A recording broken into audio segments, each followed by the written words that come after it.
나는 너희의 새 상사다라고 누더기 옷을 입은 소년이 위엄 있게 말했다. 재벌은 비웃으며 경비들에게 그를 데려가라고 지시했고 한 가지 사실이 드러났다. 회의실 문이 열리는 순간 모든 소리가 멈췄다. 찢어진 옷을 걸친 소년이 문턱을 넘어서자 고급스러운 회의실 분위기와 극명한 대비를 이루었다. 광택나는 호두나무 테이블, 고급 가죽 의자, 맞춤 제작된 정장을 차려입은 임원들. 그 속에서 그 아이는 마치 완전히 다른 세상에서 온 것처럼 보였다. 처음의 충격은 순식간에 집단적인 조롱으로 바뀌었고 천장이 높은 넓은 공간에 경멸과 불신으로 가득 찬 웃음소리가 메아리처럼 울려 퍼졌다. 그럼에도 불구하고 소년은 단 한 발짝도 물러서지 않았다. 수십 쌍의 적대적인 시선의 무게를 고개를 숙이지 않고 온몸으로 견뎌냈다. 태유는 겨우 14살이었지만 뼈만 남은 듯한 마른 몸에는 힘겹고 가혹한 삶의 흔적이 고스란히 새겨져 있었다. 무릎이 찢어지고 흙으로 얼룩진 청바지와 색이 완전히 바랜 티셔츠는 노숙 생활의 현실을 너무나 명확하게 말해주었다. 강남역 근처 고가도로 밑에서 보낸 얼어붙을 듯 추운 겨울밤들, 새벽 시장 뒷골목에서 먹을 것을 구하기 위해 빈 캔과 폐지를 주우며 보낸 굴욕스러운 아침들, 권력과 부에 익숙한 중년 어른들에게 완전히 둘러싸여 있었지만 그는 겉으로 두려움을 드러내지 않으려 애썼다. 그의 눈은 조용하지만 날카롭게 회의실을 천천히 훑으며 모든 반응을, 모든 웃음을, 모든 우월감으로 가득 찬 제스처를 마음속 깊은 곳에 하나하나 새겨 넣었다. 임원들이 이 비현실적인 광경을 마치 오락거리처럼 즐기는 동안 단 한 명의 여성만이 불편한 표정으로 조용히 지켜보고 있었다. 회의 테이블 가장 구석진 자리에 앉아있던 소인은 점점 더 커지는 불편함과 죄책감을 느끼며 이 굴욕의 광경을 목격하고 있었다. 28살의 젊은 행정보조로 이제 막 이 회사에 들어온 지 6개월이 된 그녀는 이 소년에게서 뭔가 근본적으로 다른 것을 감지했다. 사람들이 일방적으로 그에게 덧씌우려는 초라한 이미지와 도저히 맞지 않는 강한 무언가가 있었다. 그가 허리를 곧게 펴고 선 자세, 아무도 피하지 않고 정면으로 시선을 유지하는 담대한 방식은 이 회의실에 있는 그 어떤 명품 브랜드 양복도 결코 만들어낼 수 없는 진짜 품위를 드러내고 있었다. 그 순간 회의실에 있던 그 누구도, 심지어 소희 자신도 이 우연처럼 보이는 만남이 앞으로 모든 이들의 인생에 돌이킬 수 없는 근본적인 변화의 시작점이 될 것이라고는 전혀 상상하지 못했다. 태윤의 심장은 가슴이 터질 듯이 빠르게 뛰었지만 그는 떨리는 두 손을 꽉 주먹 쥐어 바지 주머니 깊숙이 감추어 넣었다. 이 중요한 순간을 위해 지난 몇 주 동안 얼마나 오랫동안 마음의 준비를 해왔는지, 지난 사흘밤을 매서운 추위 속에서 거리에서 보내며 새벽마다 공중 화장실의 차가운 수도에서 떨리는 몸을 씻으며 그는 바로 이 순간을 수없이 머릿속으로 그려보고 상상해왔다. 그러나 그의 상상 속에서는 결코 이렇게 많은 경멸과 조롱으로 가득 찬 시선들은 없었다. 그는 피가 날 듯 입술을 세게 깨물며 돌아가신 강민철 할아버지의 마지막 말씀을 필사적으로 떠올렸다. 언젠가 세상은 네가 진짜 누구인지 반드시 알게 될 거란다, 태윤아. 그러니 절대 포기하지 말거라. 그 따뜻했던 음성이 지금 이 순간 그를 지탱하는 유일하고도 가장 강력한 힘이었다. 회의실의 커다란 유리창 너머로 서울의 끝없이 높은 고층 빌딩들이 햇빛을 반사하며 빛나고 있었다. 저 밖의 복잡하고 바쁜 세상에서 태윤은 완전한 투명인간이었다. 아무도 쳐다보지 않고 관심조차 주지 않는 하찮은 존재. 편의점 앞을 지나갈 때면 경비원이 의심의 눈초리로 쫓아내곤 했고 지하철역에서 잠깐 쉬려고 하면 역무원이 다가와 나가라고 말했다. 하지만 역설적이게도 바로 이곳, 이 차갑고 적대적인 회의실에서는 모든 눈이 오직 그만을 향하고 있었다. 비록 그것이 경멸과 조롱으로 가득 찬 시선일지라도 적어도 그는 더 이상 완전히 보이지 않는 존재가 아니었다. 이 고통스럽고도 역설적인 상황이 그의 가슴을 날카롭게 찔러 아프게 만들었다. 웃음소리가 시간이 지날수록 더욱더 크고 거칠어졌다. 임원들은 자신들의 압도적으로 우월한 위치에 점점 더 편안함을 느끼고 있었다. 그중 한 명이 회의 테이블의 가장 중요한 주요 자리에서 천천히 일어나 과장되게 조롱하는 태도로 명품 브랜드 실크 넥타이를 고쳐매며 마치 사냥감을 향하듯 천천히 소년을 향해 걸어왔다. 박준혁은 이 업계에서 20년 넘게 복종받고 명령하는데 완전히 익숙한 사람이었다. 그의 무거운 발걸음 하나하나가 이탈리아에서 수입한 비싼 대리석 바닥에 둔탁하게 울려 퍼지며 그가 이 넓은 공간과 그 안에 있는 모든 사람들을 완벽하게 지배하고 통제한다고 굳게 믿는 착각을 더욱 강화시켰다. 태유는 단 한치도 물러서지 않고 그의 위협적인 접근을 똑바로 지켜보았다. 수백만 원짜리 맞춤 양복을 입은 임원과 찢어지고 더러운 옷에 10대 소년 사이에 너무나 극명한 대조는 그 순간의 잔인함을 더욱 부채질하고 증폭시키는 듯했다. 태윤을 향해 거침없이 던져진 말들은 악의와 조롱으로 완전히 가득했고 회의 테이블에 둘러앉은 다른 임원들로부터 새로운 폭소와 박수까지 터져나오게 하는 과장된 몸짓과 제스처를 동반했다. 전문성과 공정함과 리더십을 대표하고 상징해야 마땅할 대기업의 회의실 환경이 순식간에 한 약자를 향한 집단적이고 공개적인 굴욕과 린치의 무대로 완전히 변질되어 버렸다.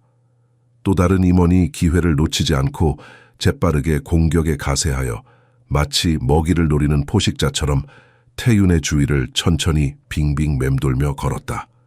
경멸과 혐오의 냄새가 회의실 전체를 가득 채운 차가운 에어컨 바람과 불쾌하게 섞여 공기 중에 떠돌았다. 그의 지저분한 외모에 대한 비하, 위생 상태에 대한 모욕, 그리고 이 회사를 속이고 사기치려는 얄팍한 의도에 대한 근거, 없는 추측성 언급들이 끊임없이 쏟아져 나오며 그를 완전히 하찮고 무가치한 존재로 깎아내리려는 조직적인 시도를 더욱 강화했다. 태유는 얼굴 전체가 뜨겁게 달아오르는 것을 분명히 느꼈다. 그러나 그것은 부끄러움이나 수치심 때문이 아니었다. 오히려 최근 며칠 동안 겪었던 쓰라리고 고통스러운 기억들이 생생하게 떠올라서였다.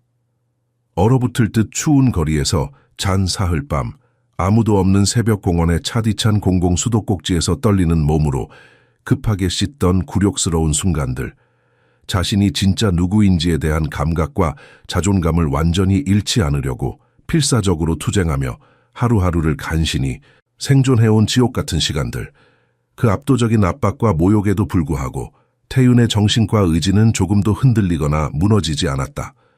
그는 자신이 왜 여기에 왔는지, 무엇 때문에 이 모든 것을 견디고 있는지 그 이유를 너무나 분명하게 기억하고 있었다. 그것은 막다른 골목에 몰린 절망도 아니었고 세상 물정 모르는 어린아이의 순진한 착각도 절대 아니었다. 이것은 몇 달 전 추운 겨울밤 명동 어느 골목길 인도에 쓰러져 의식을 잃고 누워있던 낯선 노인에게 아무 대가도 바라지 않고 먼저 손을 내밀었을 때 자신의 마음속 깊은 곳에서 스스로에게 맺은 조용하지만 강력한 약속이었다.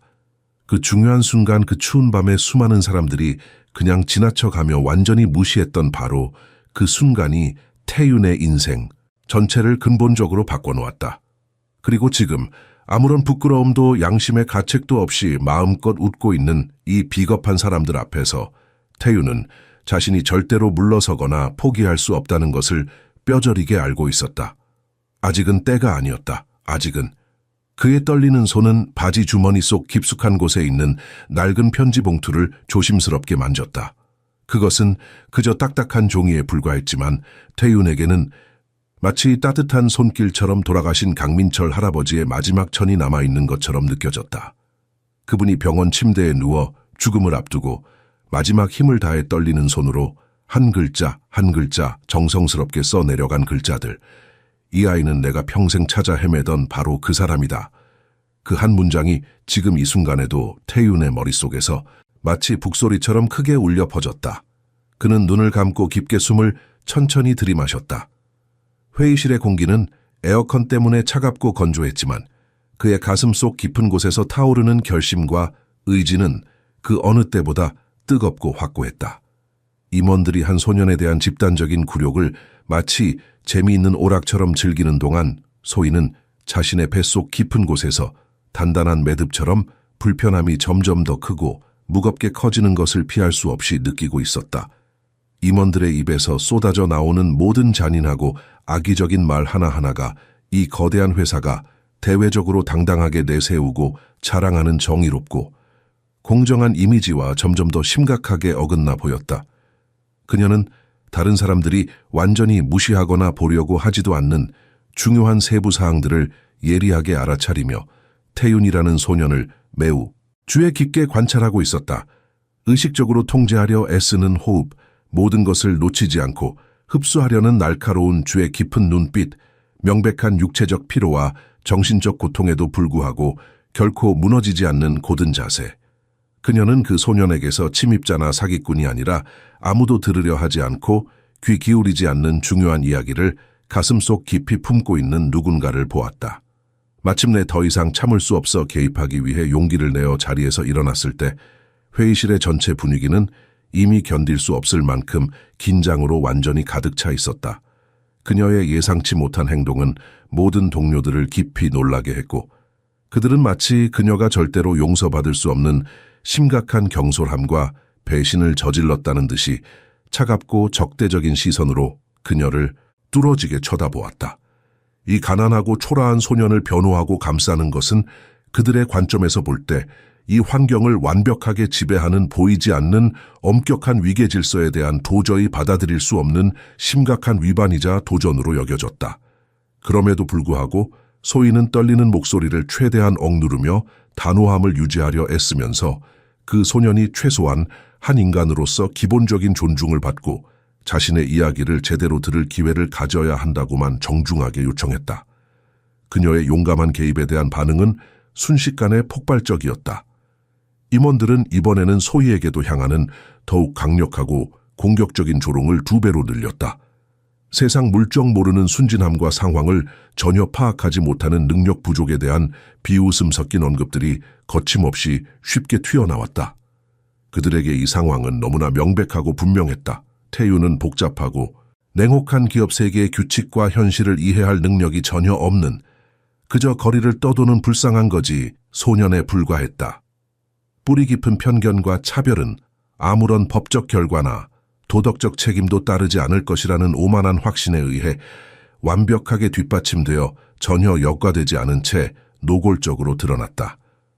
반면 태윤은 모든 것을 쏟아지는 모든 모욕과 조롱을 깊은 침묵 속에서 하나도 빠짐없이 흡수하고 있었다. 그를 향해 끊임없이 던져지는 모욕적이고 상처 주는 말들은 그의 가슴 속 깊은 곳에 묻혀있던 고통스러운 기억들을 하나씩 깨워 불러일으켰다. 추운 겨울밤 거리에서 지나가는 모든 사람들에게 완전히 무시당하고 투명인간 취급받던 때, 편의점이나 카페 앞을 지나가다가 경비원이나 주인에게 이유 없이 쫓겨나던 때, 가난 때문에 학교를 그만둘 수밖에 없기 전에 친구들과 선생님들에게 무시당하고 놀림받고 조롱당하던 쓰라린 때와 너무나 비슷한 고통스러운 기억들. 하지만 지금 이 순간의 결정적인 차이점은 목적의 완벽한 명확함이었다. 그는 단순한 우연이나 실수로 여기에 서 있는 것이 절대 아니었다. 경멸과 모욕으로 가득 찬 매 초매 순간은 오히려 그가 몇 달 전 그 추운 밤에 배운 중요한 교훈을 더욱 확실하게 확인시켜 주었다. 사람들의 진짜 성품과 본성은 그들이 자신들이 어떤 법적 판단이나 도덕적 책임보다도 훨씬 위에 있다고 착각하고 믿을 때 가장 적나라하게 드러난다는 것을. 소희는 그 순간 태윤의 눈을 정면으로 바라보았다. 그 깊은 눈 속에는 그녀가 예상했던 분노나 슬픔이나 두려움이 아니라 이상하리만치 고요하고 평온한 무언가가 있었다. 그것은 마치 격렬한 태풍의 한가운데에 있는 고요한 중심부 같았다. 그 순간 그녀는 번개처럼 갑자기 깨달았다. 이 어린 소녀는 지금 이 회의실에 있는 그 누구보다도 훨씬 더 많은 것을 알고 있었다. 그는 이미 무언가를 준비하고 있었다.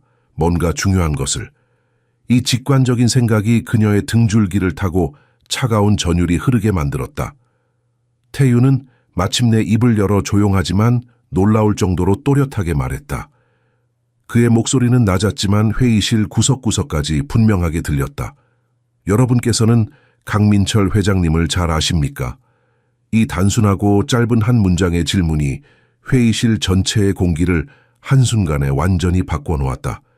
시끄럽던 웃음이 칼로 자르듯 즉시 멈췄다.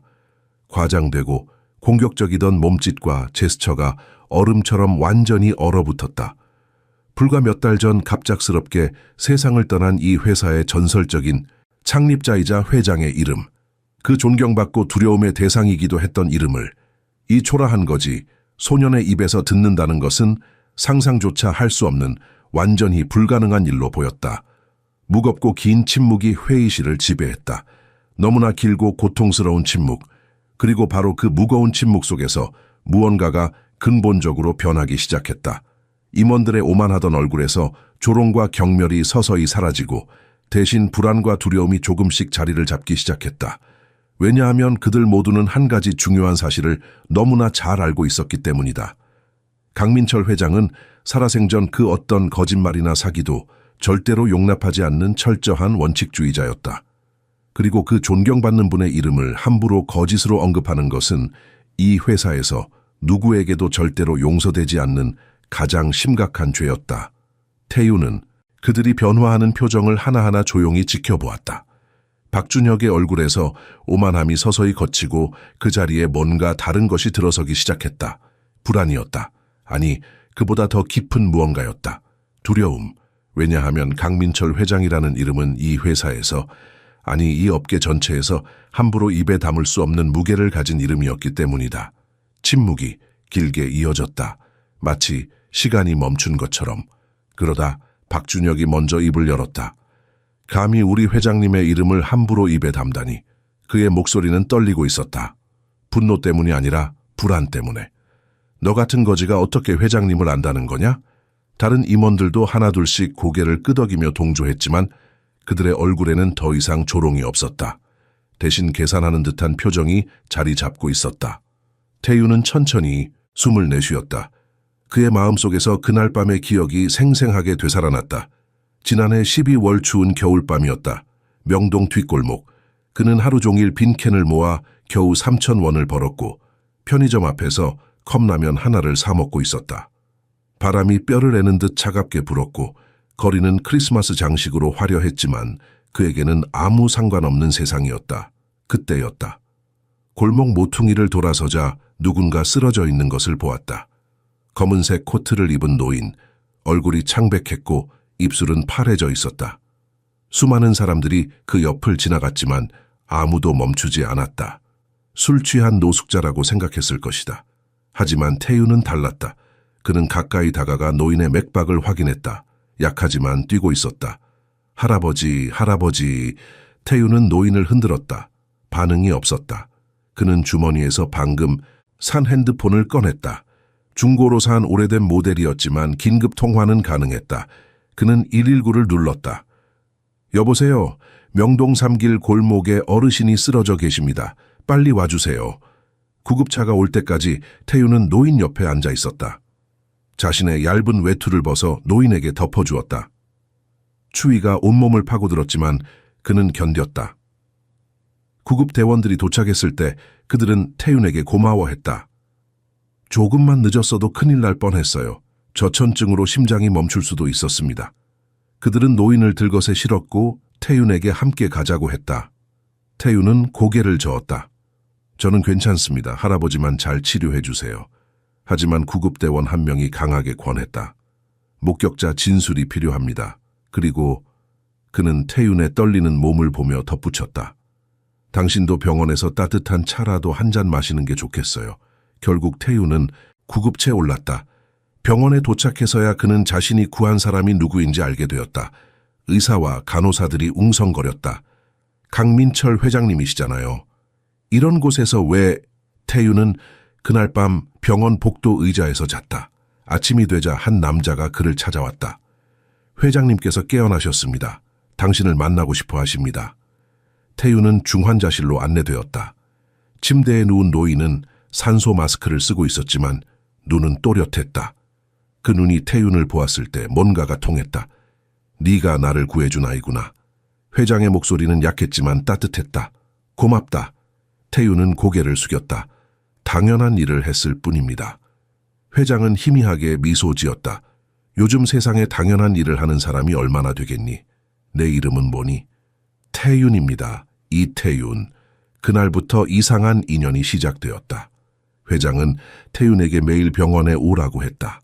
태유는 처음에는 망설였지만 거절할 수 없었다. 회장의 눈빛에는 외로움이 가득했다. 그들은 이야기를 나눴다. 회장은 자신의 인생을, 사업을, 후회를 이야기했다. 태유는 들었다. 판단하지 않고 그저 들었다. 태유나, 어느 날 회장이 말했다. 사람의 진짜 가치는 어려울 때 드러난다. 나는 평생 성공한 사람들만 만났지. 하지만 그들 중 진짜 사람다운 사람은 몇 명 되지 않았어. 너는 아무것도 없으면서도 나를 도왔어. 그게 진짜야. 지금 이 회의실에서 그 기억들이 태윤에게 힘을 주었다. 그는 임원들을 똑바로 쳐다보며 말했다. 저는 거짓말을 하지 않습니다. 그의 목소리는 조용했지만 확신에 차 있었다. 강민철 회장님은 제가 구했습니다. 지난해 12월 15일 밤 명동 3길 골목에서요. 박준혁의 얼굴이 하얗게 질렸다. 그 날짜, 그 장소, 회사 내부에서도 극소수만 알고 있던 정보였다. 박준혁은 뒤로 한 걸음 물러섰다. 그의 손이 미세하게 떨리고 있었다. 다른 임원들도 서로 얼굴을 쳐다보며 속삭이기 시작했다. 그들의 목소리는 낮았지만 회의실에 울려 퍼졌다. 어떻게 저 아이가 그 날짜를 알지? 혹시 정말 말도 안 돼. 확인해 봐야 해. 태유는 움직이지 않았다. 그는 그들의 혼란을, 그들의 두려움을, 그들이 느끼는 모든 감정을 조용히 지켜보았다. 이 순간을 위해 그는 준비해왔다. 할아버지가 그에게 맡긴 마지막 임무. 태유나, 너는 내가 만든 이 회사에 가야 한다. 그리고 네가 본 모든 것을 기억해라. 누가 진짜이고 누가 가짜인지. 회장은 병원 침대에서 그렇게 말했다. 그때 태유는 이해하지 못했다. 왜 자신이 가야 하는지. 왜 자신 같은 아무것도 아닌 존재가 그런 중요한 일을 해야 하는지. 하지만 회장은 그의 손을 잡으며 말했다. 네가 아무것도 아니기 때문이야. 네가 가진 것이 없기 때문에 너는 진실을 볼 수 있어. 권력도 돈도 너를 가리지 못하거든. 태유는 천천히 주머니에 손을 넣었다. 그의 손가락이 낡은 봉투를 만졌다. 종이는 여러 번 접고 펼쳐져서 부드러웠다. 그는 조심스럽게 봉투를 꺼냈다. 노란색으로 바랜 봉투, 모서리가 닳아서 헤어진 봉투. 하지만 그 안에 담긴 내용은 이 회사의, 이 사람들의 운명을 바꿀 것이었다. 봉투가 나타나자 회의실의 분위기가 또 한 번 변했다. 임원들은 본능적으로 뒤로 물러섰다. 마치 그 작은 종이 봉투가 폭탄이라도 되는 것처럼. 소희만이 앞으로 한 걸음 나아갔다. 그녀의 눈은 호기심과 걱정으로 가득했다. 그게 뭔가요? 그녀가 조용히 물었다. 태유는 봉투를 천천히 열었다. 그 안에서 정성스럽게 접힌 편지가 나왔다. 한지로 만든 고급스러운 편지지. 태유는 편지를 펼쳤다. 그리고 읽기 시작했다. 그의 목소리는 떨렸다. 슬픔 때문이었다. 이 편지를 쓴 사람이 이제 이 세상에 없다는 사실이 그의 가슴을 아프게 했다. 사랑하는 태윤에게 편지는 이렇게 시작되었다. 태윤의 목소리가 회의실에 울려 퍼졌다. 임원들은 숨을 죽이고 들었다. 이 편지를 읽고 있다면 나는 이미 이 세상 사람이 아닐 것이다. 슬퍼하지 마라. 나는 오래 살았고 많은 것을 이루었다. 하지만 인생의 끝에서 깨달은 것이 있다.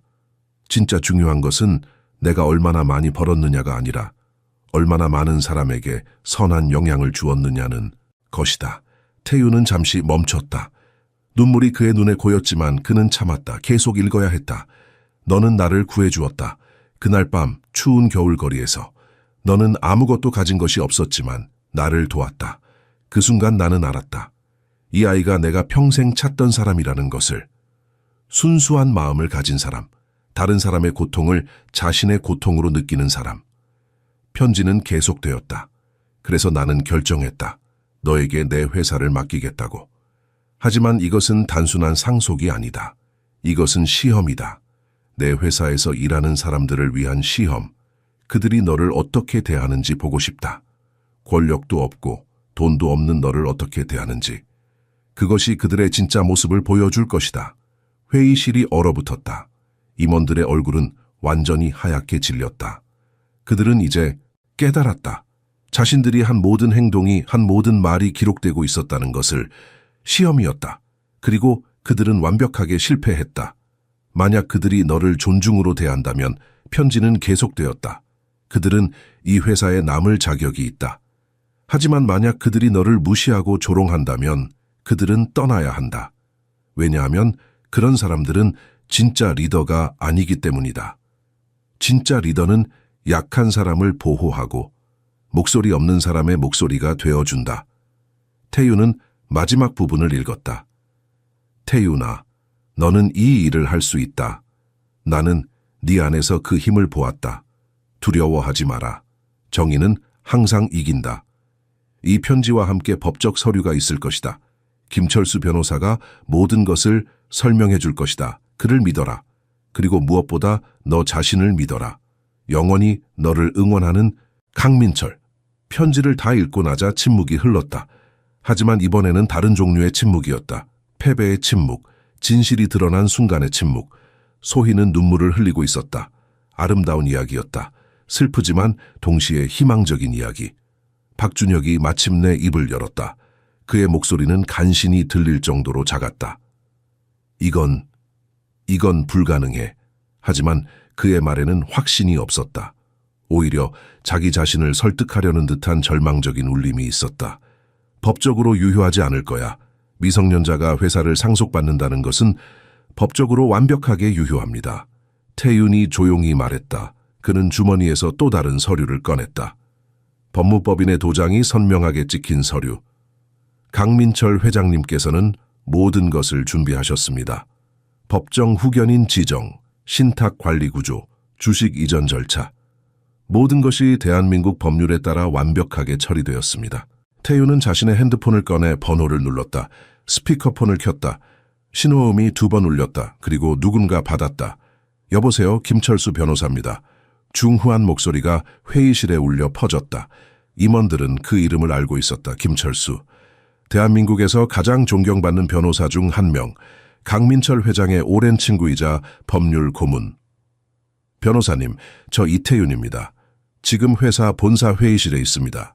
태윤의 목소리는 떨리지 않았다. 네, 태윤 군, 거기 계신 분들께 제가 설명을 드리겠습니다. 변호사의 목소리가 회의실을 가득 채웠다. 임원들은 서로를 쳐다보았지만 아무도 말하지 못했다. 저는 지난 6개월 동안 강민철 회장님의 유언 집행을 준비해왔습니다. 회장님께서는 매우 명확한 의사를 남기셨습니다. 첫째, 회사 지분의 65%를 이태윤 군에게 상속합니다. 둘째, 나머지 지분은 회사 내 우수 직원들과 사회공헌재단에 배분됩니다. 셋째, 현재 임원진의 거취는 이태윤 군의 판단에 맡깁니다. 회의실에 있던 한 임원이 소리쳤다. 이건 말도 안 됩니다. 어떻게 회사를 거지 애한테 넘겨요? 변호사의 목소리가 차갑게 대답했다. 법적으로 아무 문제가 없습니다. 그리고 조금 전 당신이 한 발언 녹음되었습니다.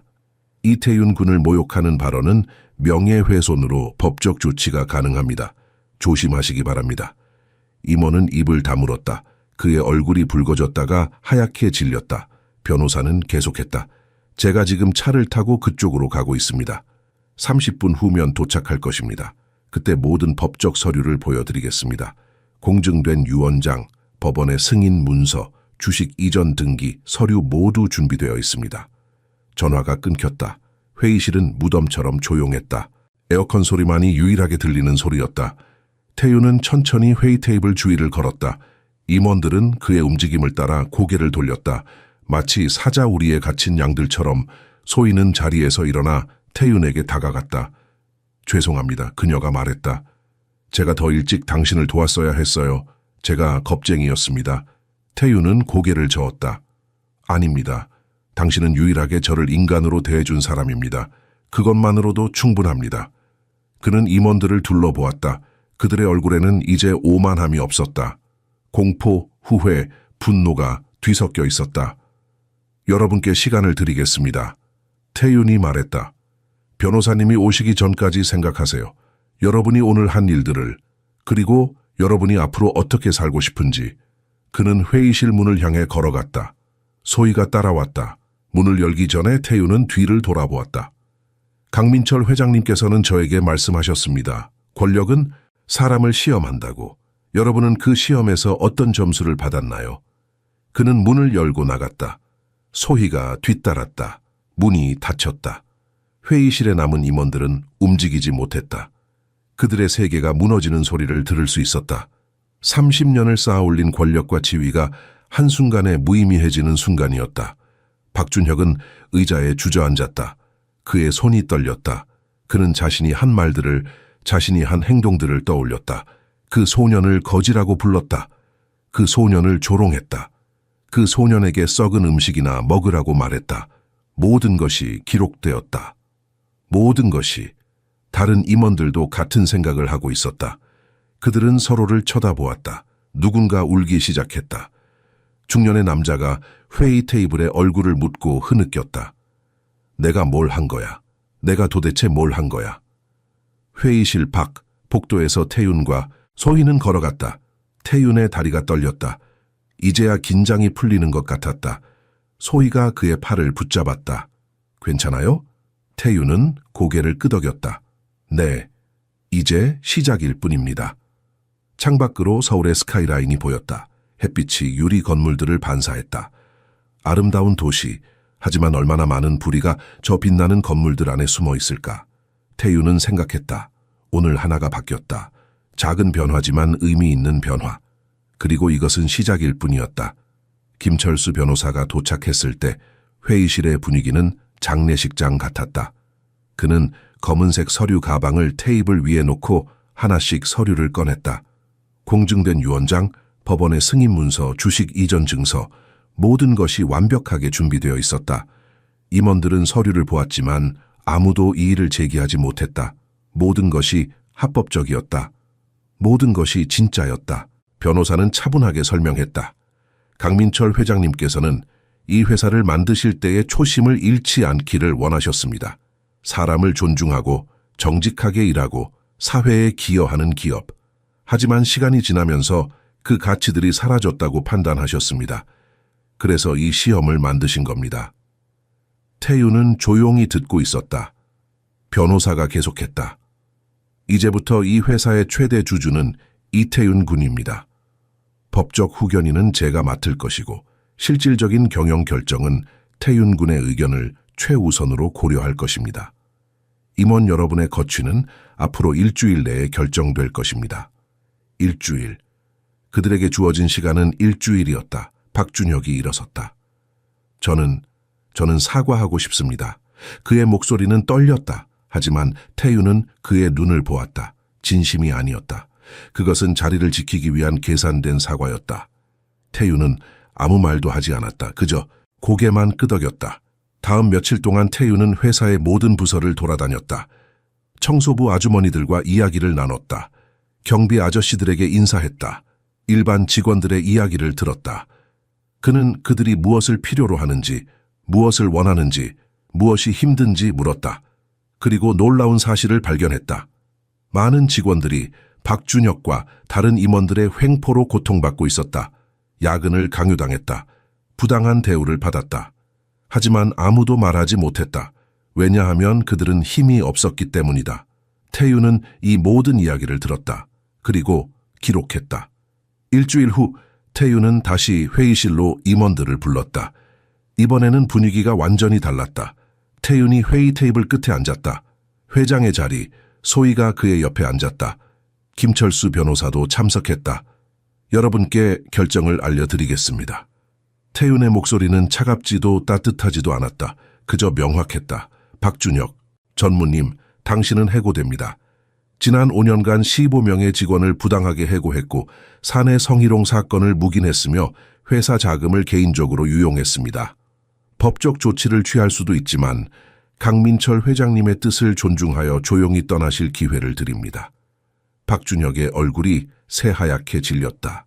그는 입을 열려고 했지만 아무 말도 나오지 않았다.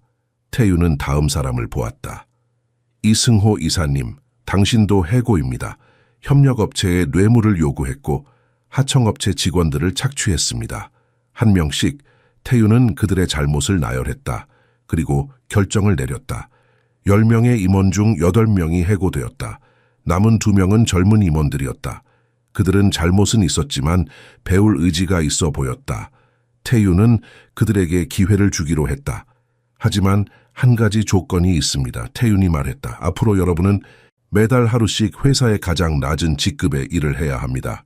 청소, 경비, 식당 배식. 그래야 여러분이 이 회사가 어떻게 돌아가는지 진짜로 알 수 있을 겁니다. 두 임원은 고개를 숙였다. 감사합니다. 기회를 주셔서. 그들의 목소리는 진심이었다. 태윤은 그것을 느낄 수 있었다. 그리고 태윤은 소희를 보았다. 이소희 씨, 소희가 놀란 표정으로 그를 보았다. 네, 당신을 이사로 임명합니다. 인사 담당 이사입니다. 이 회사를 진짜로 사람을 존중하는 곳으로 만들어주세요. 소희의 눈에 눈물이 고였다.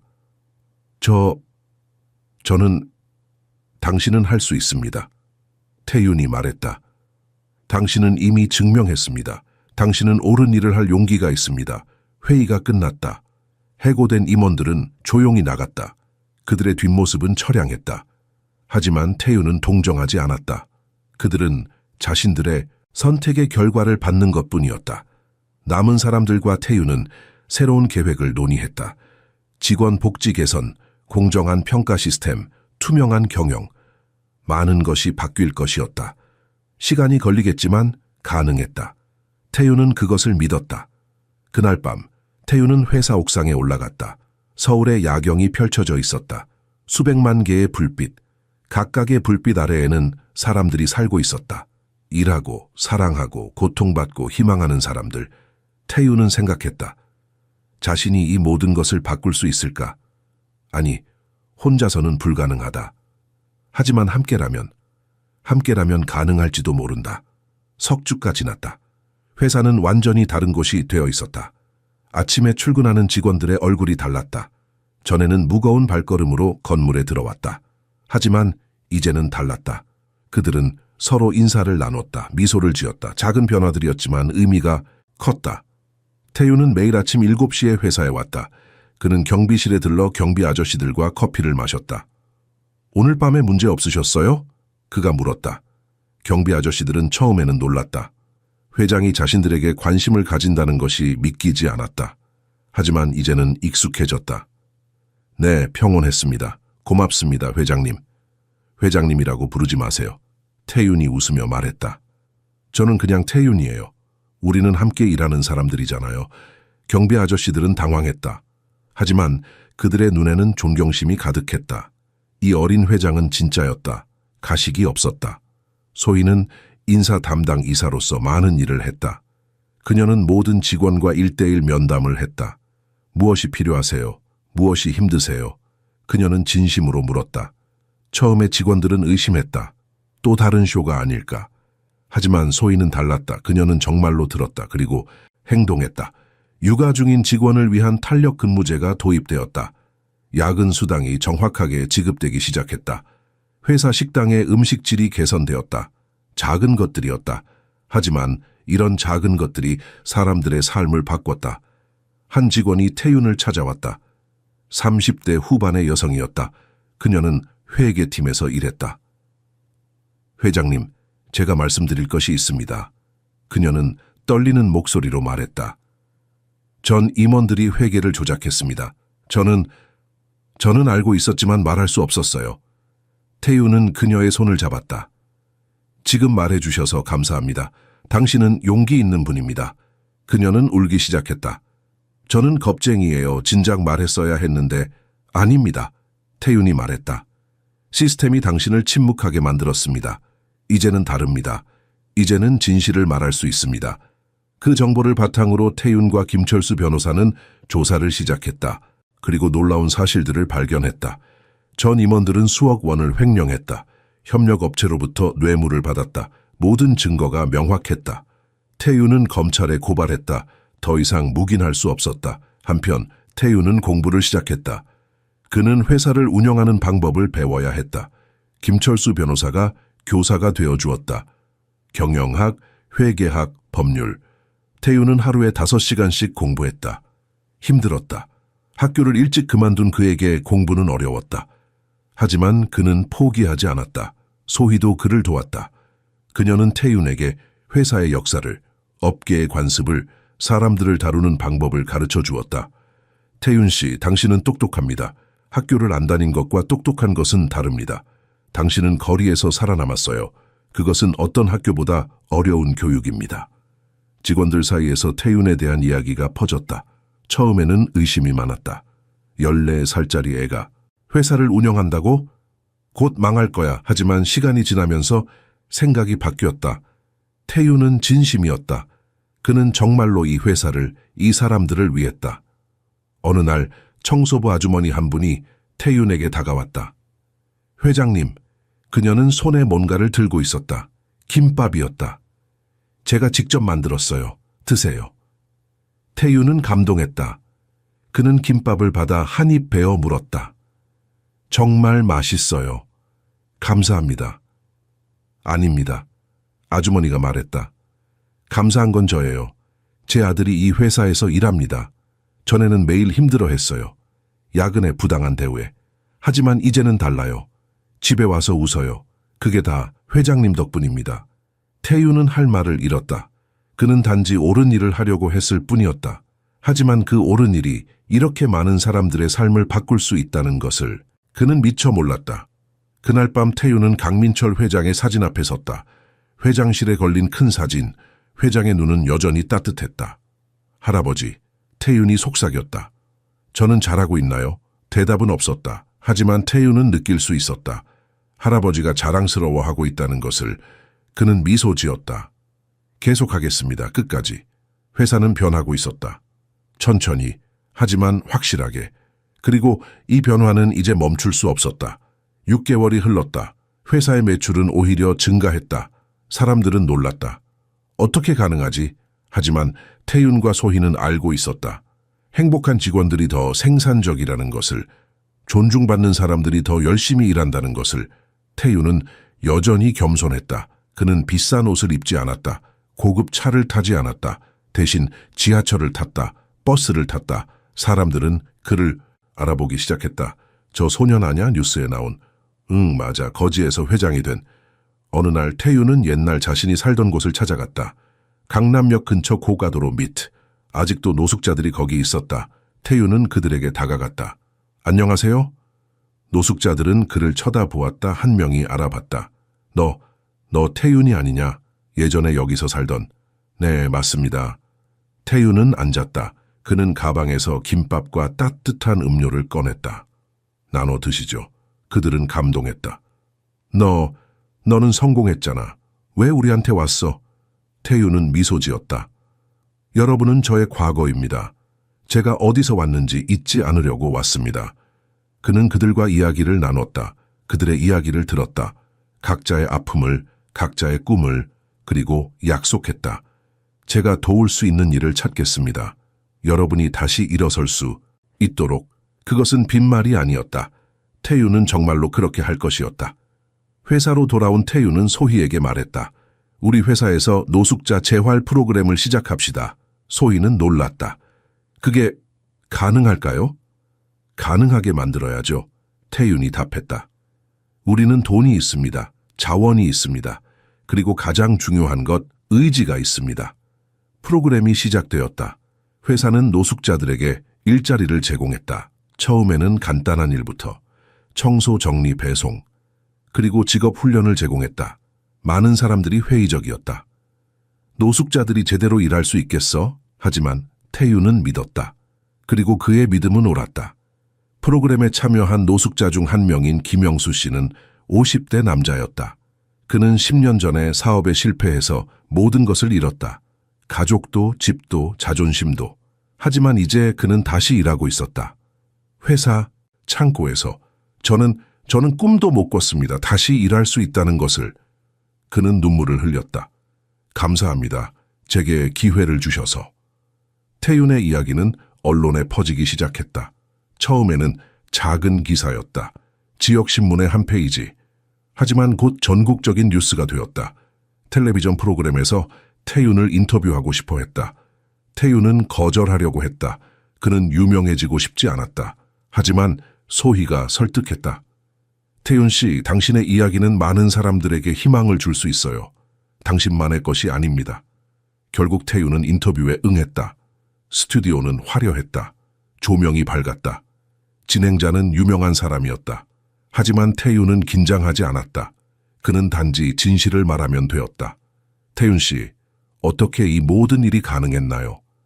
진행자가 물었다. 태윤은 잠시 생각했다. 그리고 답했다. 저는 특별한 사람이 아닙니다. 저는 단지 운이 좋았습니다.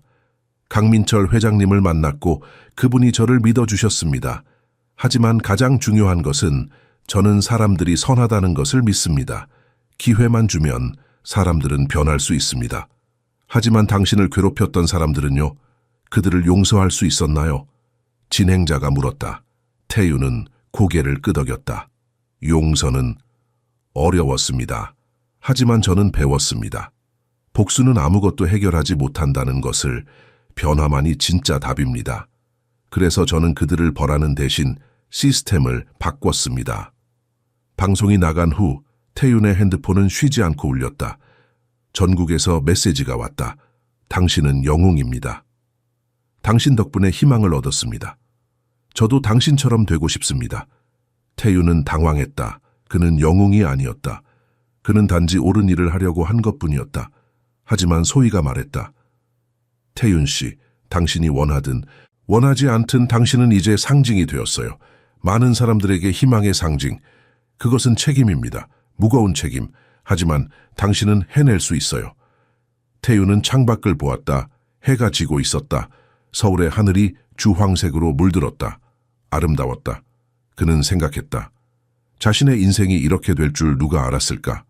거리에서 자던 소년이 이제 수천 명의 직원을 책임지고 있다. 인생은 정말 예측할 수 없었다. 하지만 그것이 아름다웠다. 그 불확실성이, 그 가능성이. 1년이 지났다. 태윤은 이제 15살이었다. 키도 조금 컸고 목소리도 낮아졌다. 하지만 가장 큰 변화는 그의 눈빛이었다. 이제 그의 눈에는 확신이 있었다. 자신이 무엇을 하고 있는지 아는 사람의 확신. 회사는 업계에서 화제였다. 인간 중심 경영의 모델이라고 불렸다. 다른 기업들이 배우러 왔다. 어떻게 이렇게 짧은 시간에 문화를 바꿨나요? 그들이 물었다. 태윤은 항상 같은 답을 했다. 진심입니다. 진심으로 사람들을 존중하면 그들도 그것을 느낍니다. 소희는 이제 부사장이 되었다. 그녀의 리더십 아래 회사는 계속 성장했다. 하지만 그녀는 여전히 겸손했다. 저는 단지 태윤 씨가 시작한 것을 이어가고 있을 뿐입니다. 그녀가 말했다. 하지만 태윤은 알고 있었다. 소희 없이는 이 모든 것이 불가능했다는 것을. 태윤은 학교로 돌아가기로 결정했다. 검정고시를 통해 중학교 과정을 마쳤고 이제 고등학교에 다니고 있었다. 처음에는 어색했다. 다른 학생들은 그를 알아봤다. 너 그 태윤이지? 텔레비전에 나온.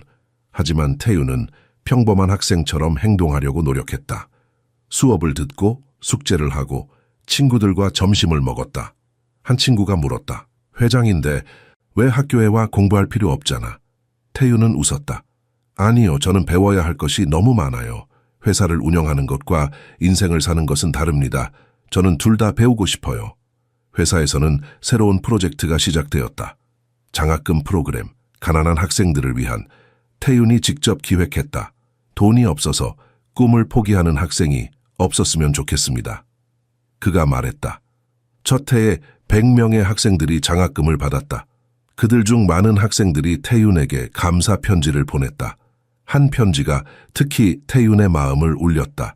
17살 소녀가 쓴 편지였다. 태윤 회장님, 저는 어머니와 단둘이 삽니다. 어머니는 아프십니다. 저는 학교를 그만두고 일을 해야 한다고 생각했습니다.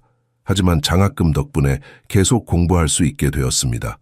언젠가 저도 회장님처럼 다른 사람을 도울 수 있는 사람이 되고 싶습니다. 감사합니다. 태윤은 그 편지를 읽고 울었다. 그는 자신의 과거를 보았다. 자신도 한때 그런 아이였다. 꿈이 있었지만 현실이 그것을 허락하지 않았던. 하지만 이제는 달랐다. 이제 그는 다른 아이들의 꿈을 지켜줄 수 있었다. 어느 날 태윤은 강민철 회장의 묘지를 찾아갔다. 서울 교회의 조용한 곳에 있었다. 그는 묘지 앞에 무릎을 꿇고 앉았다. 할아버지, 그가 속삭였다. 저는 최선을 다하고 있습니다. 할아버지가 원하셨던 대로. 하지만 가끔은 어렵습니다. 제가 정말 이 일을 할 수 있는지 의심될 때가 있습니다. 바람이 불었다. 나무잎들이 바스락거렸다. 태윤은 눈을 감았다. 그리고 들었다. 할아버지의 목소리를. 그것은 기억 속의 목소리였지만 여전히 분명했다. 태윤아, 완벽할 필요는 없단다. 단지 최선을 다하면 돼. 그리고 너는 이미 그렇게 하고 있어. 태윤은 눈을 떴다. 미소 지었다. 감사합니다, 할아버지. 제가 해낼게요. 약속드립니다. 그는 일어나 묘지를 떠났다. 마음이 가벼워졌다. 회사로 돌아온 태윤은 소희를 만났다. 그녀는 새로운 계획을 가지고 있었다. 태윤 씨, 다른 도시에 지사를 열면 어떨까요? 우리 모델을 더 많은 곳에 퍼뜨리는 거예요. 태윤은 고개를 끄덕였다. 좋은 생각입니다. 하지만 조심해야 합니다. 너무 빨리 성장하면 우리가 소중히 여기는 가치들을 잃을 수 있습니다. 맞아요. 소희가 동의했다. 천천히, 하지만 확실하게. 그게 우리 방식이죠. 그들은 웃었다. 그들은 좋은 팀이었다. 서로를 보완했다. 태윤은 비전을 가지고 있었고 소희는 그것을 실행할 능력이 있었다. 그날 밤 태윤은 자신의 작은 아파트로 돌아갔다. 그는 여전히 화려한 집에 살지 않았다. 검소한 원룸. 하지만 그에게는 충분했다. 그는 침대에 누워 천장을 보았다. 1년 전 그는 거리에서 잤다. 추위와 배고픔과 외로움과 싸웠다. 하지만 이제는 달랐다. 그는 자신이 얼마나 운이 좋은지 알고 있었다. 하지만 동시에 알고 있었다. 이 행운은 책임을 동반한다는 것을. 그는 이 기회를 낭비할 수 없었다. 너무 많은 사람들이 그를 믿고 있었다. 너무 많은 사람들이 그를 바라보고 있었다. 할 수 있어. 그가 스스로에게 말했다. 나는 할 수 있어. 왜냐하면 나는 혼자가 아니니까. 소희가 있고 직원들이 있고 할아버지의 정신이 있어. 우리는 함께 이 세상을 조금 더 나은 곳으로 만들 수 있어. 그는 눈을 감았다. 그리고 잠들었다. 꿈을 꾸었다. 좋은 꿈. 희망으로 가득한 꿈. 그리고 내일 그는 다시 일어나 그 꿈을 현실로 만들기 위해 일할 것이었다. 한 걸음씩, 한 번에 하나씩. 그렇게 변화는 일어났다. 더 많은 주가 흘렀다. 변화의 파급력이 점점 더 명확하게 눈에 보이기 시작했다. 가장 놀라운 변화 중 하나는 직원 이직률이었다. 예전에는 매달 서너 명씩 회사를 떠났다. 사람들은 더 나은 기회를 찾아 끊임없이 이동했다. 하지만 이제는 완전히 달랐다. 지난달에는 단 한 명도 퇴사하지 않았다. 오히려 다른 회사에서 이곳으로 오고 싶어 하는 사람들이 늘어났다. 태윤은 인사팀에서 받은 보고서를 책상 위에 펼쳐놓고 천천히 읽었다. 숫자들이 말하고 있었다. 하지만 숫자 뒤에 있는 진짜 이야기는 따로 있었다. 직원, 만족도 조사, 익명으로 진행된. 결과는 놀라웠다. 이 회사에서 계속 일하고 싶다라는 질문에 92%가 긍정적으로 답했다. 1년 전에는 30%도 안 됐다.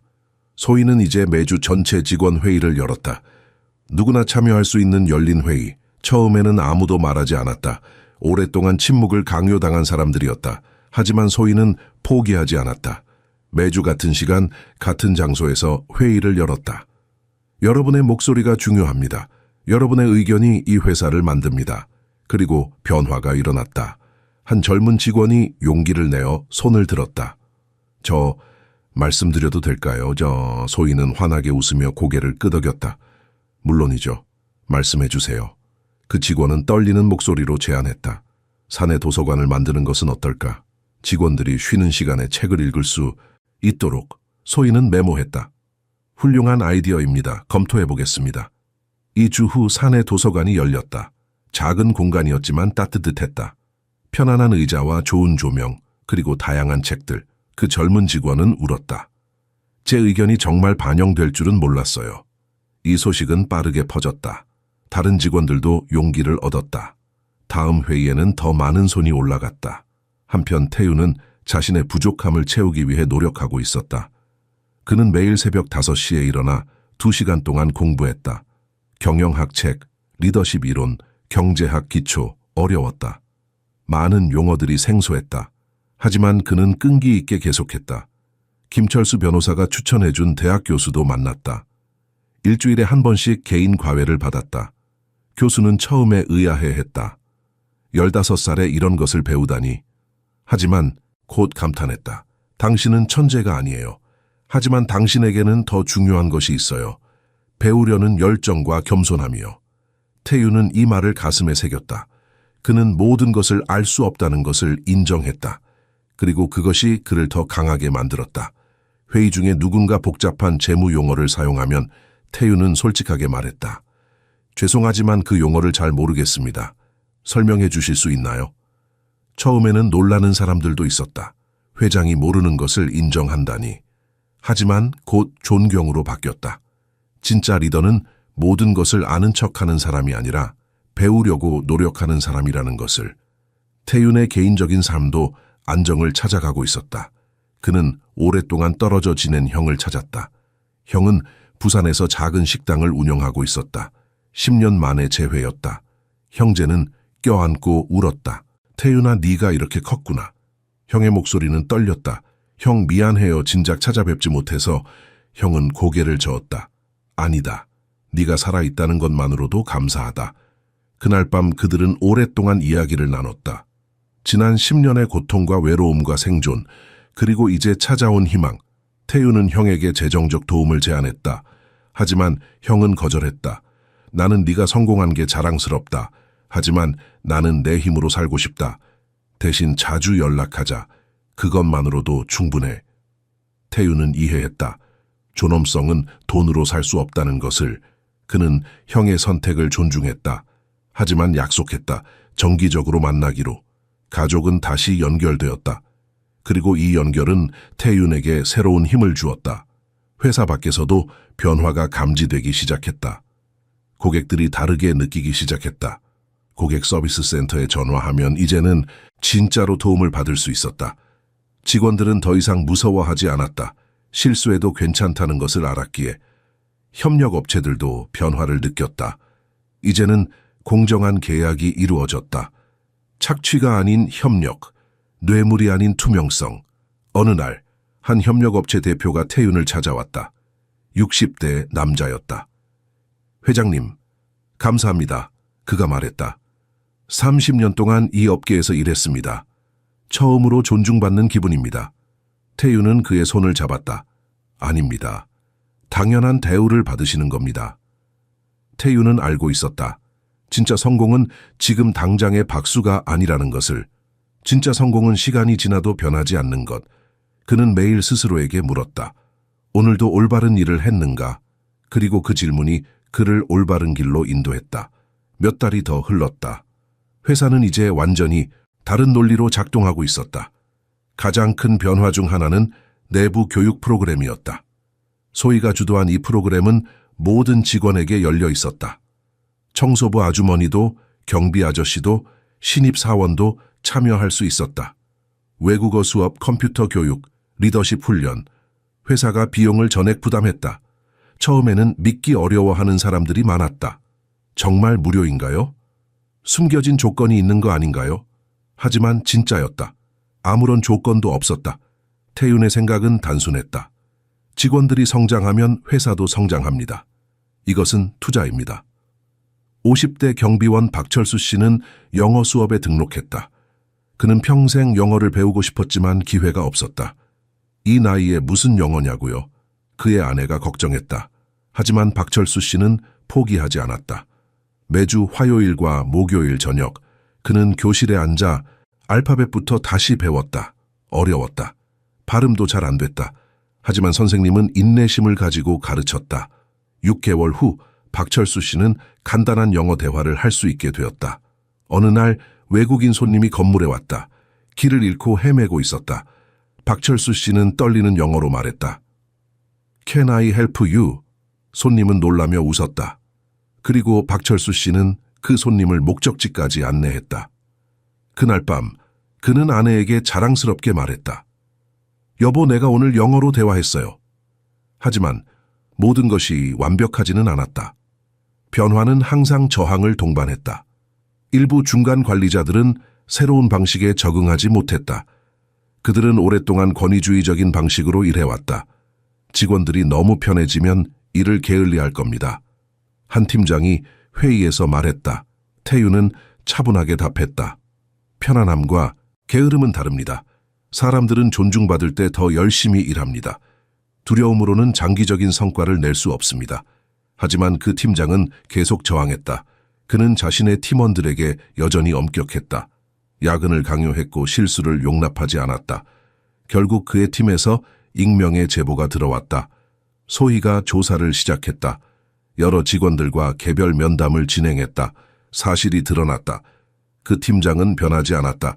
여전히 옛날 방식을 고집했다. 소희는 태윤과 상의했다. 어떻게 해야 할까요? 태윤은 고민했다. 그 팀장을 해고하는 것은 쉬웠다. 하지만 그것이 옳은가? 그는 다시 한번 기회를 주기로 했다. 직접 그 팀장을 만났다. 김 팀장님, 우리는 당신을 잃고 싶지 않습니다. 하지만 변화는 필수입니다. 3개월의 시간을 드리겠습니다. 리더십 코칭을 받으세요. 그리고 진짜로 변할 의지가 있는지 보여주세요. 김 팀장은 처음에는 화가 났다. 모욕적이라고 느꼈다. 하지만 집에 돌아가 생각했다. 자신의 스트레스가, 자신의 불행이 어디서 왔는지 그는 깨달았다. 자신이 두려워하고 있었다는 것을, 쓸모없어질까봐, 젊은 직원들에게 밀려날까봐, 그래서 더 엄격하게 굴었던 것이다. 다음 날 김 팀장은 태윤을 찾아갔다. 회장님, 제가 틀렸습니다. 코칭을 받겠습니다. 정말로 변하고 싶습니다. 태윤은 그의 손을 잡았다. 감사합니다. 용기 있는 결정입니다. 한편 소희는 자신의 교육도 계속하고 있었다. 저녁 시간에는 경영대학원 수업을 들었다. 회사는 그녀의 학비를 지원했다. 하지만 그것만이 아니었다. 회사는 그녀의 일정을 조정해 주었다. 수업이 있는 날에는 일찍 퇴근할 수 있게. 소희 씨가 배우는 것은 우리 모두가 배우는 것입니다. 태윤이 말했다. 소희의 변화는 다른 직원들에게 영감을 주었다. 나도 할 수 있을까? 많은 사람들이 자문했다. 그리고 답은 예였다. 회사는 누구에게나 기회를 주었다. 노력하는 사람을, 배우려는 사람을, 새로운 직원들도 들어오기 시작했다. 하지만 이제는 채용 과정이 달랐다. 면접에서는 기술적 능력만 보지 않았다. 가치관도 중요했다. 당신은 팀 동료가 실수했을 때 어떻게 하시겠습니까? 약한 사람을 보면 어떤 생각이 드시나요? 이런 질문들이 면접에 포함되었다. 어떤 지원자들은 당황했다. 이상한 질문들이네요. 하지만 그것이 바로 요점이었다. 이 회사는 단지 능력 있는 사람을 원하지 않았다. 좋은 사람을 원했다. 능력은 가르칠 수 있지만 인성은 쉽게 바뀌지 않았기에 태윤은 어느 날 서울 거리를 걸었다. 혼자. 경호원도 없이. 그는 여전히 지하철을 탔다. 사람들 사이에 섞여서 그들의 대화를 들으며 그들의 삶을 느끼며 저 사람 저 회장 아냐 누군가 속삭였다. 맞네. 근데 왜 혼자 지하철을 타지? 진짜 대단한 사람이네. 태윤은 미소 지었다. 그는 잊지 않을 것이다. 자신이 어디서 왔는지, 이 거리에서 이 사람들 사이에서 살았다는 것을, 그리고 그 기억이 그를 겸손하게 만들었다. 그를 인간답게 만들었다. 1년이 흘렀다. 회사는 이제 전국적으로 알려진 사례가 되었다. 경영학 교수들이 케이스 스터디로 다루기 시작했다. 인간 중심 경영이 실제로 작동할 수 있다는 증명이라는 제목의 논문이 발표되었다. 언론에서도 관심을 보였다. 하지만 태윤은 조심스러웠다. 그는 쇼를 만들고 싶지 않았다. 어느 날 한 유명 경제방송에서 인터뷰 요청이 왔다. 생방송이었다. 수백만 명이 볼 것이다. 소희는 태윤에게 권했다. 좋은 기회예요. 당신의 메시지를 더 많은 사람들에게 전할 수 있어요. 태윤은 고민했다. 마침내 동의했다. 하지만 조건이 있었다. 저 혼자가 아닙니다. 소희 씨도 함께 나가야 합니다. 이 변화는 우리 둘이 함께 만든 것입니다. 방송 당일 스튜디오는 긴장감으로 가득했다. 진행자는 유명한 앵커였다. 그는 태윤과 소희를 소개했다. 오늘은 특별한 손님들이 나오셨습니다. 기적을 만든 사람들입니다. 태윤은 속으로 고개를 저었다. 기적이 아니다. 그저 옳은 일을 했을 뿐이다. 인터뷰가 시작되었다. 태윤 회장님, 1년 만에 이런 변화를 이룬 비결이 뭡니까? 태윤은 천천히 답했다. 비결은 없습니다. 단지 사람을 사람으로 대했을 뿐입니다. 그것이 전부입니다. 진행자는 더 물었다. 하지만 많은 기업들이 시도했지만 실패했습니다. 왜 당신은 성공했습니까? 태윤은 잠시 생각했다. 아마도 저는 잃을 것이 없었기 때문입니다. 저는 거리에서 살았습니다. 아무것도 없었습니다. 그래서 사람들의 고통을 진짜로 이해할 수 있었습니다. 많은 리더들은 그 고통을 모릅니다. 상상만 합니다. 하지만 저는 살았습니다. 그 차이가 컸던 것 같습니다. 소희도 말했다. 그리고 태윤 회장님은 진심이었습니다. 말만이 아니라 행동으로 보여주셨죠. 그래서 사람들이 믿었습니다. 방송이 끝난 후 반응은 폭발적이었다. 회사 홈페이지가 접속자 폭주로 다운되었다. 수천 개의 이메일이 쏟아졌다. 저희 회사도 변하고 싶습니다. 도와주세요. 당신의 이야기에 울었습니다. 희망을 주셔서 감사합니다. 태윤은 압도당했다. 이렇게 많은 사람들이 변화를 원하고 있었다. 하지만 동시에 걱정도 되었다. 너무 빨리 유명해지면 본질을 잃을 수 있다. 그는 팀 회의를 소집했다. 우리는 조심해야 합니다. 외부의 관심에 흔들리면 안 됩니다. 우리의 초점은 여전히 우리 직원들입니다. 회사는 새로운 정책을 도입하기 시작했다. 직원 가족 지원 프로그램. 직원의 자녀가 아프면 회사가 의료비를 지원했다. 직원의 부모가 병원에 입원하면 특별 휴가를 주었다. 어떤 기업들은 이것을 비효율적이라고 비판했다. 너무 많이 주면 회사가 손해봅니다.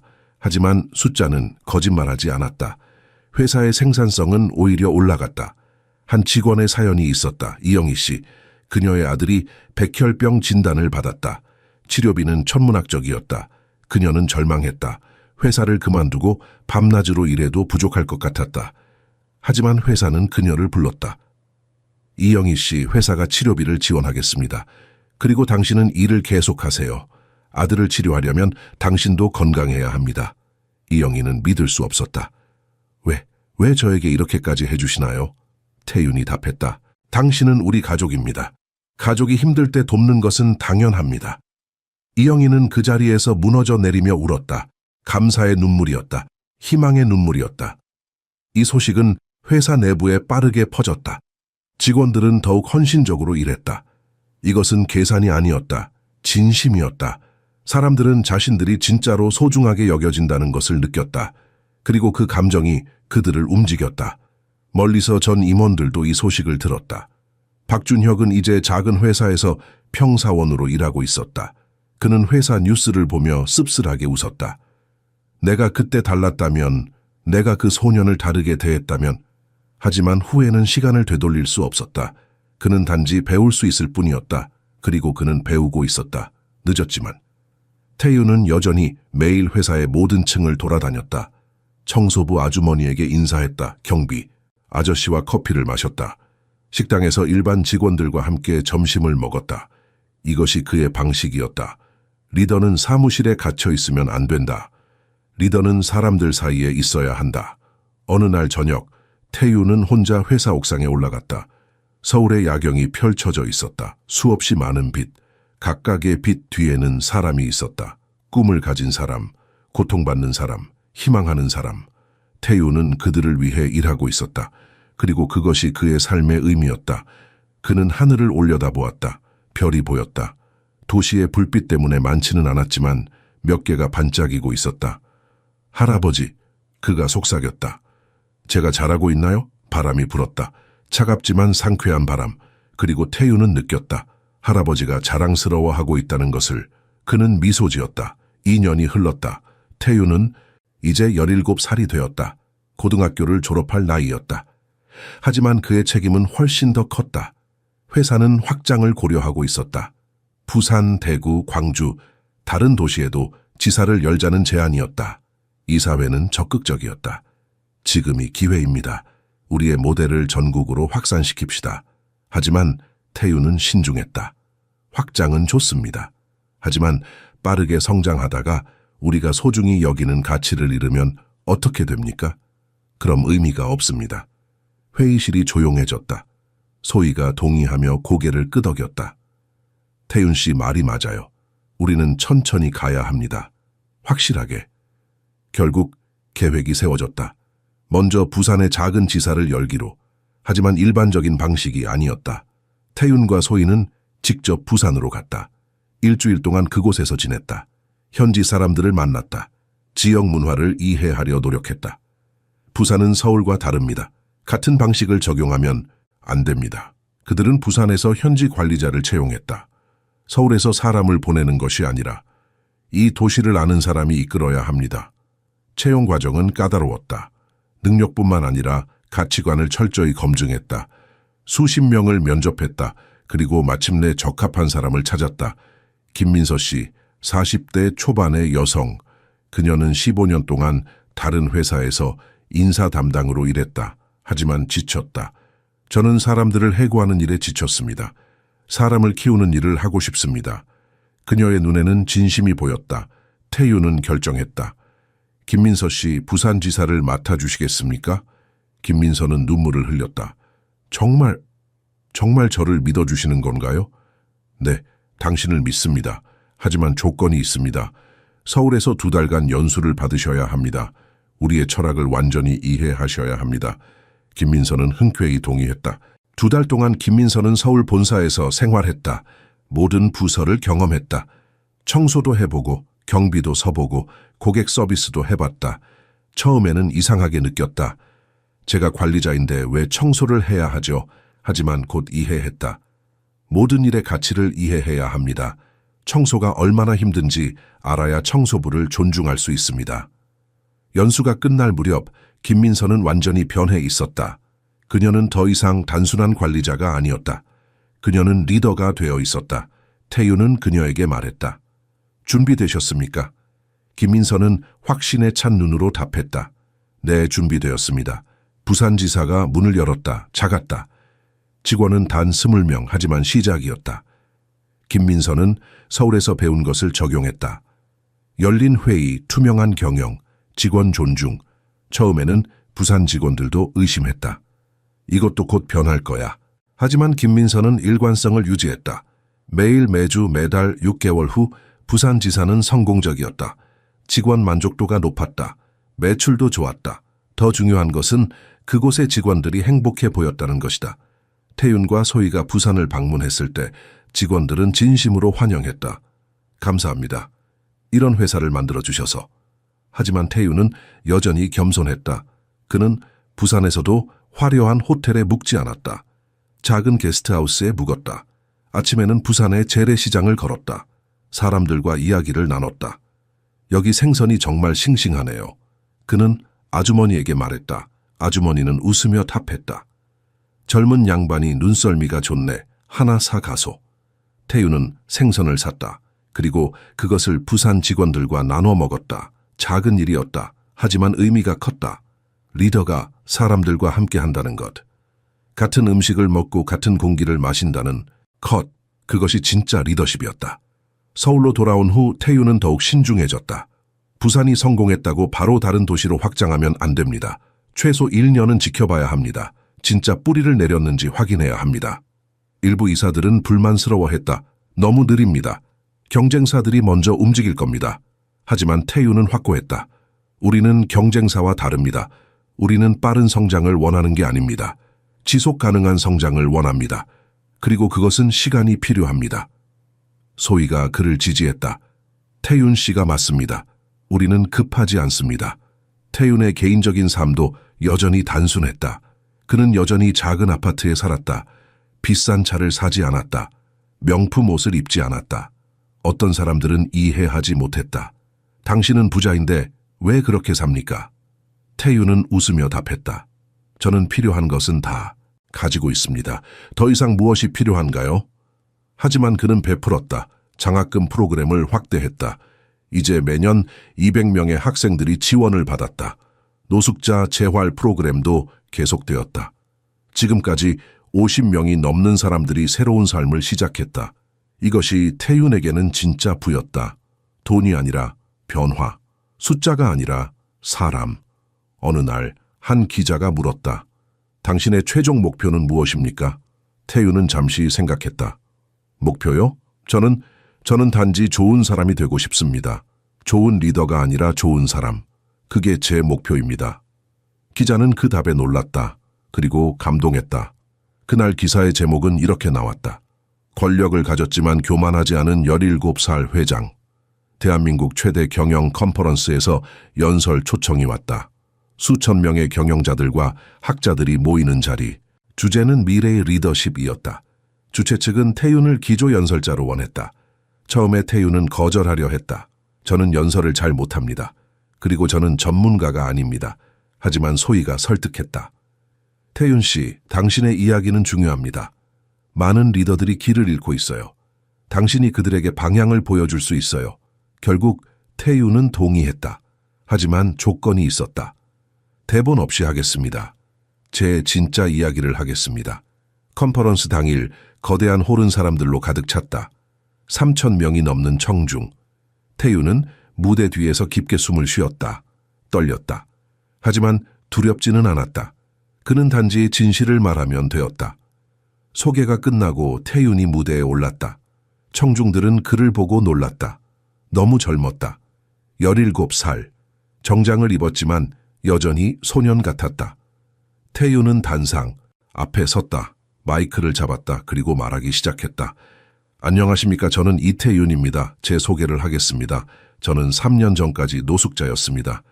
홀이 조용해졌다. 완전한 침묵. 저는 강남역 고가도로 밑에서 잤습니다. 빈 캔을 주워서 먹고 살았습니다. 추웠습니다. 배고팠습니다. 외로웠습니다. 그는 계속했다. 감정을 억누르지 않았다. 저는 보이지 않는 사람이었습니다. 여러분은 아마 저를 지나쳤을 겁니다. 거리에서.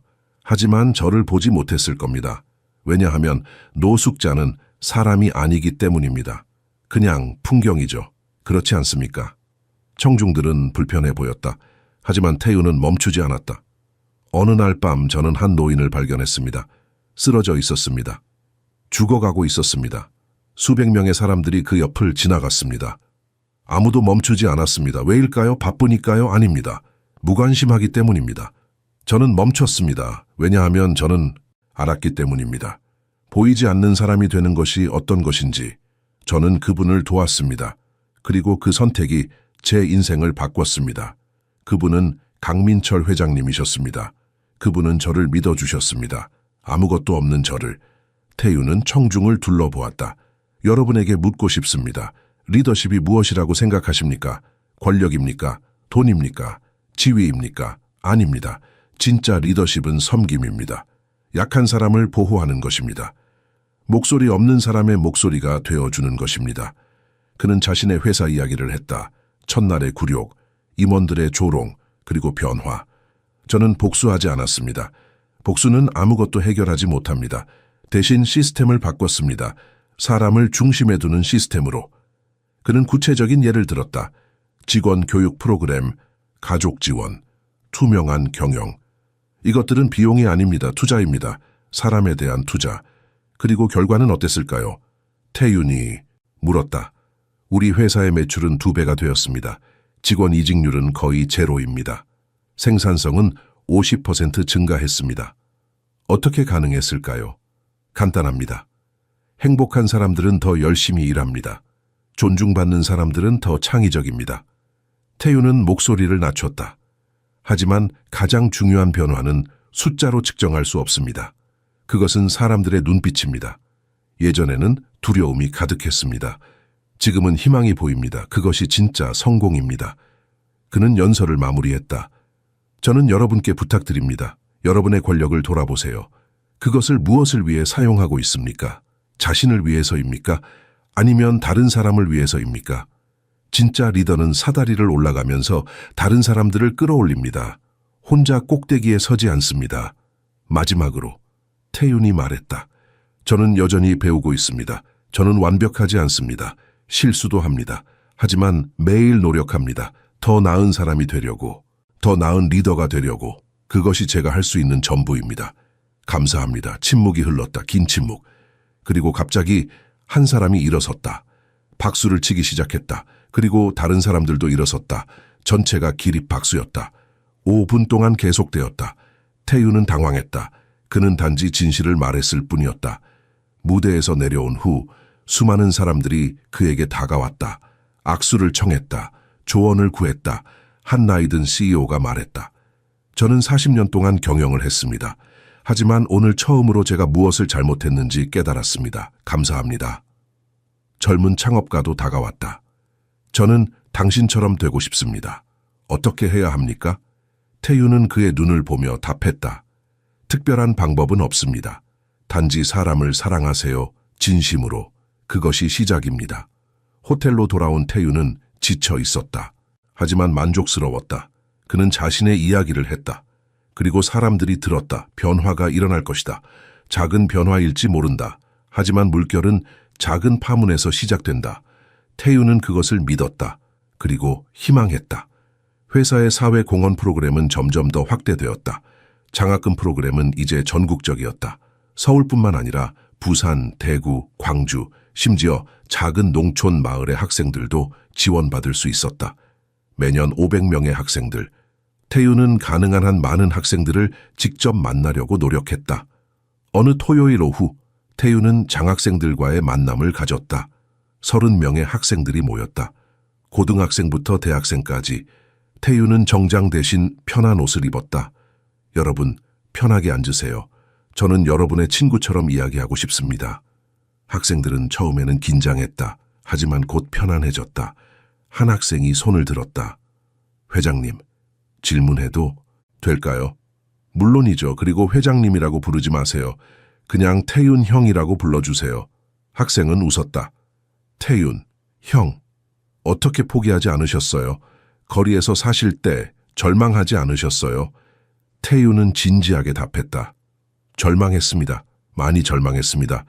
어떤 날은 죽고 싶었습니다. 하지만 한 가지를 기억했습니다. 내일은 다를 수 있다는 것, 오늘이 끝이 아니라는 것, 그 생각이 저를 지탱했습니다.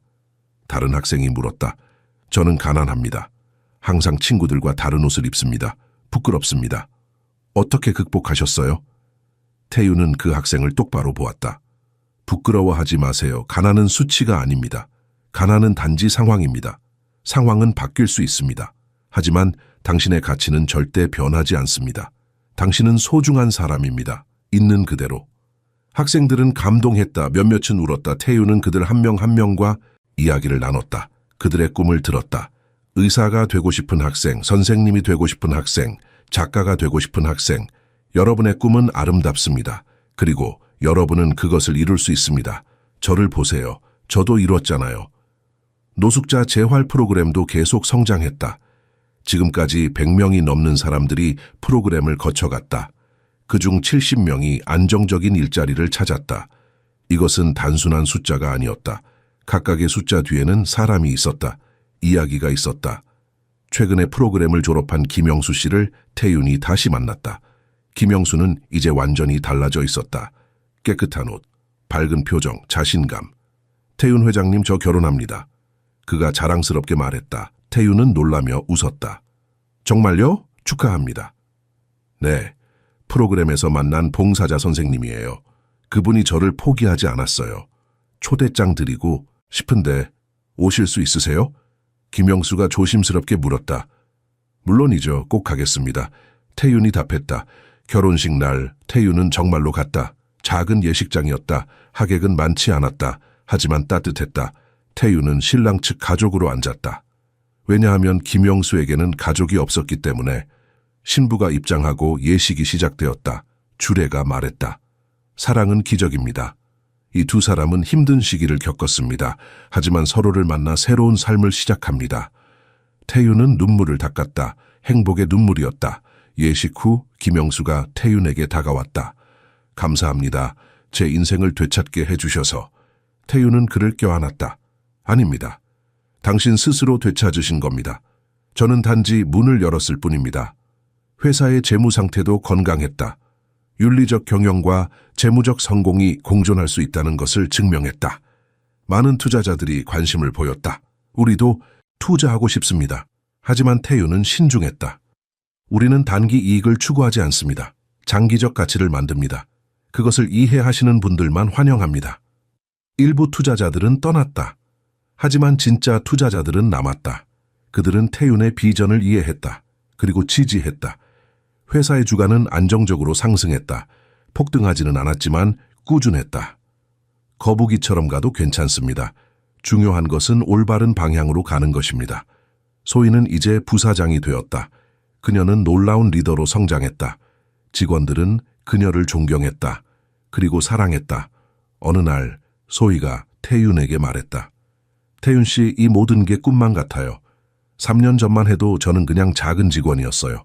그런데 지금 소희 씨, 태윤이 말했다. 당신은 항상 대단한 사람이었어요. 단지 기회가 없었을 뿐입니다. 저는 기회를 준 것뿐이에요. 나머지는 모두 당신의 노력입니다. 소희는 눈물을 참으며 웃었다. 감사합니다. 정말 감사합니다. 태윤은 과거의 사람들과도 연락을 유지했다. 박준혁을 포함해서. 박준혁은 이제 작은 회사에서 평범하게 일하고 있었다. 태윤은 그에게 가끔 메시지를 보냈다. 잘 지내시나요? 처음에 박준혁은 답장하지 않았다. 부끄러웠다. 하지만 시간이 지나자 답장을 보내기 시작했다. 네, 배우고 있습니다. 태윤은 그가 변하고 있다는 것을 알았다. 늦었지만 그래도 변화는 변화였다. 두 번째 기회를 믿습니다. 태윤이 말했다. 하지만 진짜 변화가 있어야 합니다. 말만이 아니라. 박준혁은 이해했다. 그리고 노력했다. 어느 날 밤 태윤은 혼자 회사 옥상에 올라갔다. 서울의 야경, 수백만 개의 불빛. 그리고 그는 생각했다. 자신이 영향을 미친 사람들을, 장학생들, 재활 프로그램 참가자들, 회사 직원들, 수천 명, 어쩌면 수만 명. 이것이 진짜 부입니다. 그가 속삭였다. 돈이 아니라 영향력 변화. 태윤에게는 비밀스러운 습관이 하나 있었다. 매주 일요일 저녁 그는 책상에 앉아 편지를 썼다. 강민철 회장에게 보내는 편지. 하지만 이 편지들은 결코 보내지지 않았다. 보낼 곳이 없었기 때문이다. 수신이는 이미 이 세상 사람이 아니었다. 그럼에도 태윤은 계속 썼다. 이것은 그의 방식이었다. 감사를 표현하는, 겸손을 유지하는. 오늘 밤도 그는 새 편지를 시작했다. 사랑하는 할아버지께. 그는 항상 이렇게 시작했다. 3년이 지났습니다. 할아버지께서 떠나신 지. 때로는 긴 시간 같고 때로는 어제 일 같습니다. 펜을 들고 있는 그의 손이 떨렸다. 눈물이 종이 위에 떨어졌다. 그는 잠시 멈췄다. 오늘 실수를 했습니다. 그가 계속 썼다. 회의에서 한 직원의 의견을 충분히 듣지 않았습니다. 나중에 깨달았습니다. 제가 너무 확신에 차 있었다는 것을 오만했습니다. 할아버지라면 저를 꾸짖으셨을 겁니다. 태윤아, 리더는 항상 배워야 한다. 특히 자신이 틀렸을 때 할아버지의 목소리가 들리는 것 같습니다. 그는 펜을 내려놓고 창밖을 보았다. 달이 떠 있었다. 밝은 달. 이 회사는 이제 많은 사람들에게 희망입니다. 하지만 저는 두렵습니다. 제가 그 기대를 저버릴까봐, 제가 변할까봐, 권력이 저를 타락시킬까봐. 그는 솔직했다. 이 편지에서만큼은 소희 씨는 이제 훌륭한 리더가 되었습니다. 때로는 제가 그녀에게 배웁니다. 그것이 좋습니다. 리더는 모든 것을 알 필요가 없다는 것을 배웠습니다. 올바른 사람들을 곁에 두는 것이 더 중요하다는 것을. 그는 미소 지었다. 할아버지께서 저를 선택하신 것처럼 저도 올바른 사람들을 선택하려고 노력합니다. 편지는 계속되었다. 많은 사람들이 저를 영웅이라고 부릅니다. 하지만 저는 영웅이 아닙니다. 저는 단지 운이 좋았던 사람입니다. 할아버지를 만난 행운, 그리고 이 변화는 제 혼자만의 것이 아닙니다. 소희 씨, 김철수 변호사님, 모든 직원들, 우리 모두가 함께 만든 것입니다. 제가 가장 두려운 것은 사람들이 이것을 제 개인의 이야기로 만드는 것입니다. 그것은 진실이 아닙니다. 진실은 집단의 힘입니다. 한 사람이 세상을 바꿀 수 없습니다. 하지만 함께라면 가능합니다. 그는 이것을 항상 강조했다. 인터뷰에서도 연설에서도. 며칠 전 한 출판사에서 제안이 왔었다. 자서전을 쓰자는. 큰 돈을 제시했다. 하지만 태윤은 거절했다. 아직 제 이야기는 끝나지 않았습니다. 그리고 이것은 제 이야기가 아닙니다. 우리 모두의 이야기입니다. 책을 쓴다면 모든 사람의 이야기를 담아야 합니다. 편지로 돌아와서 태윤은 마지막 부분을 썼다. 할아버지, 세상은 여전히 불공평합니다. 기업 세계는 여전히 냉혹합니다. 하지만 작은 변화들이 일어나고 있습니다. 다른 회사들도 우리를 보고 배우고 있습니다. 느리지만 변화는 일어나고 있습니다. 그것이 저에게 희망을 줍니다. 저는 약속합니다. 제가 할아버지께서 보여주신 길에서 벗어나지 않겠다고. 권력을 가졌지만 겸손하게, 성공했지만 따뜻하게, 영향력이 있지만 책임감 있게. 이것이 제 다짐입니다. 그는 펜을 내려놓았다. 편지가 완성되었다. 태윤은 편지를 접어서 서랍에 넣었다. 그곳에는 이미 수십 통의 편지가 있었다. 그는 이 편지들을 언젠가 공개할 생각이었다. 하지만 지금은 아니었다. 이것은 그와 할아버지 사이의 대화였다. 사적인 대화. 다음 날 아침, 태유는 평소보다 일찍 회사에 갔다. 복도를 걸으며 생각했다. 어제 편지에 쓴 것들을. 그리고 결심했다. 오늘은 모든 직원들과 점심을 먹기로, 회장 식당이 아니라 일반 식당에서 그들과 이야기를 나누기로, 그들의 목소리를 듣기로. 소희를 만났을 때 그녀에게 말했다. 소희 씨, 오늘 오후 전체 직원 회의를 소집해 주세요. 중요한 발표가 있습니다. 소희는 놀랐다. 무슨 일이에요? 태유는 웃었다. 좋은 일입니다. 걱정하지 마세요. 회의에서 태유는 발표했다. 앞으로 매달 한 번씩 저는 하루 동안 일반 직원으로 일할 것입니다. 청소를 하든 경비를 서든 고객 서비스를 하든. 왜냐하면 저는 잊지 말아야 하기 때문입니다. 모든 일이 중요하다는 것을, 모든 사람이 소중하다는 것을. 직원들은 박수를 쳤다. 감동했다. 우리 회장님은 정말 다릅니다. 한 직원이 속삭였다. 네, 그래서 우리가 이 회사를 사랑하는 겁니다. 다른 직원이 답했다. 회의가 끝난 후 태유는 혼자 회장실에 앉았다. 강민철 회장의 사진을 보았다. 할아버지, 제가 잘하고 있나요? 사진은 대답하지 않았다. 하지만 태유는 느낄 수 있었다. 할아버지가 미소 짓고 있다는 것을, 자랑스러워하고 있다는 것을. 계속하겠습니다. 태윤이 속삭였다. 끝까지 할아버지께서 시작하신 이 여정을 저 혼자가 아니라 우리 모두 함께. 그것이 진짜 변화입니다. 그것이 진짜 유산입니다. 창밖으로 해가 지고 있었다. 아름다운 석양, 주황색과 분홍색과 보라색. 새로운 하루가 끝나고 있었다. 그리고 내일 또 다른 하루가 시작될 것이었다. 변화를 만들어가는 하루, 희망을 키워가는 하루. 그리고 태유는 준비되어 있었다. 비가 내리기 시작했다. 처음에는 가볍게, 그러다 점점 더 세차게. 태유는 회장실 창문 앞에 서서 서울의 밤 풍경을 바라보았다. 빗방울이 유리를 타고 흘러내렸다. 마치 눈물처럼. 하지만 슬픈 눈물이 아니었다. 정화의 눈물이었다. 씻어내는 눈물. 그는 자신의 반영을 유리창에서 보았다. 18살, 더 이상 소년이 아니었다. 하지만 아직 완전한 어른도 아니었다. 그 사이 어딘가, 그리고 그것이 괜찮았다. 그는 시간이 필요하다는 것을 알았다. 배우고 성장하고 실수하고 다시 일어서는 시간, 비 오는 밤. 그는 다른 비 오는 밤을 떠올렸다. 4년 전 고가도로 밑 차가운 콘크리트 바닥, 젖은 담요. 그때 그는 생각했다. 나는 여기서 죽을지도 모른다. 외롭고 잊혀진 채. 하지만 그는 죽지 않았다. 그는 살아남았다. 그리고 단순히 살아남은 것이 아니라 살아났다. 진짜로. 얼마나 멀리 왔을까? 그가 속삭였다. 물리적 거리가 아니었다. 그는 여전히 서울에 있었다. 같은 도시. 하지만 다른 세상.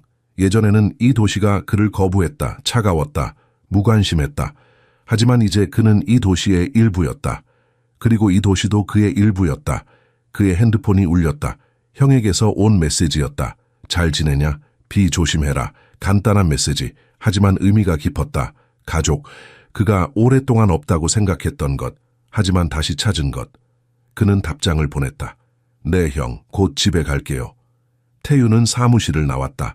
경비실에 들러 경비 아저씨들에게 인사했다. 조심히 들어가세요, 회장님. 비가 많이 와요. 감사합니다. 여러분도 조심하세요. 그는 엘리베이터를 타고 1층으로 내려갔다. 로비를 지나 건물 밖으로 나갔다. 비가 그의 얼굴에 떨어졌다. 차갑지만 상쾌했다. 그는 우산을 펼치지 않았다. 잠시 동안 그냥 서서 비를 맞았다. 이 감각을 느끼고 싶었다. 살아있다는 감각. 회사 전용차가 대기하고 있었다. 기사 아저씨가 차문을 열었다. 회장님, 타세요. 하지만 태유는 고개를 저었다. 아니요, 오늘은 버스 타고 갈게요. 먼저 들어가세요. 기사 아저씨는 놀랐다. 하지만 비가... 괜찮습니다. 저는 비를 좋아해요. 태유는 미소 지었다. 그는 버스 정류장으로 걸어갔다. 거리는 한산했다. 대부분의 사람들은 이미 집에 갔다. 하지만 몇몇은 여전히 바쁘게 움직이고 있었다. 우산을 쓰고 급하게 걷고 다음 목적지로 향하고. 버스가 왔다. 태유는 탔다. 교통카드를 찍었다. 뒤쪽 자리에 앉았다. 창밖을 보았다. 도시가 지나갔다. 넌 사인, 가게들, 아파트 건물들, 각각의 창문 뒤에는 사람들의 삶이 있었다. 이야기들, 꿈들, 고통들, 희망들. 옆자리에 할머니가 앉았다. 젖은 장바구니를 들고 계셨다. 날씨가 안 좋네요. 할머니가 말했다. 네. 태윤이 답했다. 하지만 비는 좋은 것 같아요. 모든 것을 깨끗하게 만들어주잖아요. 할머니는 그를 보며 웃었다. 젊은이 좋은 생각을 가지고 있구나. 버스는 계속 갔다. 정류장마다 멈췄다. 사람들이 내리고 탔다. 태윤은 그들을 관찰했다. 피곤한 직장인, 학생들, 노인들 모두 자신의 이야기를 가지고 있었다. 그리고 태윤은 깨달았다. 이것이 진짜 부였다. 이 연결, 이 공유된 인간성. 그는 그들 중 하나였다. 특별하지 않았다. 그저 또 다른 사람, 버스를 타고 집에 가는 그의 정류장이 다가왔다. 그는 일어났다. 할머니에게 인사했다. 안녕히 가세요. 너도 잘 가거라. 버스에서 내렸다. 비는 여전히 내리고 있었다. 그는 걸었다. 5분 정도. 작은 아파트 건물 앞에 도착했다. 2층 그의 집 문을 열었다. 따뜻함이 그를 맞이했다. 그리고 목소리들. 오빠 왔어. 여동생이 달려와 안겼다. 늦었잖아. 걱정했어. 형이 부엌에서 나왔다. 밥 먹었어? 형수님이 물었다. 그는 웃었다. 아직이요? 그럼 빨리 씻고 와. 밥 차릴게. 저녁 식탁. 간단한 음식, 김치찌개와 밥, 그리고 가족. 그들은 함께 먹었다. 이야기를 나눴다. 평범한 이야기들. 여동생의 학교 이야기, 형의 식당 이야기, 조카의 재미있는 행동들. 웃음이 있었다. 따뜻함이 있었다. 사랑이 있었다. 저녁 식사 후 태윤은 작은 방으로 들어갔다. 침대에 앉았다. 주위를 둘러보았다. 작은 방. 하지만 충분했다.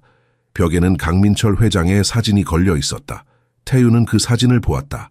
할아버지, 저는 이해했습니다. 진짜 힘은 쌓는 것이 아니라 변화시키는 것이라는 것을. 저는 많은 것을 가지고 있지 않습니다. 하지만 저는 많은 것을 바꿨습니다. 그것이 진짜 성공입니다. 그는 창문을 열었다. 비는 멈췄다. 공기가 신선했다. 하늘에는 별 몇 개가 보이기 시작했다. 구름 사이로 희미하지만 거기 있었다. 희망처럼 언제나 거기 있었지만 때로는 보이지 않는. 태윤은 생각했다. 자신의 이야기는 특별하지 않았다. 예외가 아니었다. 오히려 증명이었다. 증명. 한 사람이 변할 수 있다는. 한 사람이 다른 사람들을 변화시킬 수 있다는. 그리고 가장 중요한 것, 존엄성이 운명을 바꿀 수 있다는. 내일도 계속될 것이다. 그가 속삭였다. 이 여정은 끝나지 않았다. 아직 할 일이 많다. 아직 도울 사람들이 많다. 아직 바꿀 것들이 많다. 그는 미소 지었다. 피곤했지만 행복했다. 이것이 그가 원했던 삶이었다. 의미 있는 삶, 목적이 있는 삶. 그는 침대에 누웠다. 눈을 감았다. 그리고 잠들었다. 평화롭게, 내일을 위해, 또 다른 날을 위해, 변화를 만들 또 다른 기회를 위해. 그리고 그의 꿈속에서 할아버지가 미소 짓고 있었다.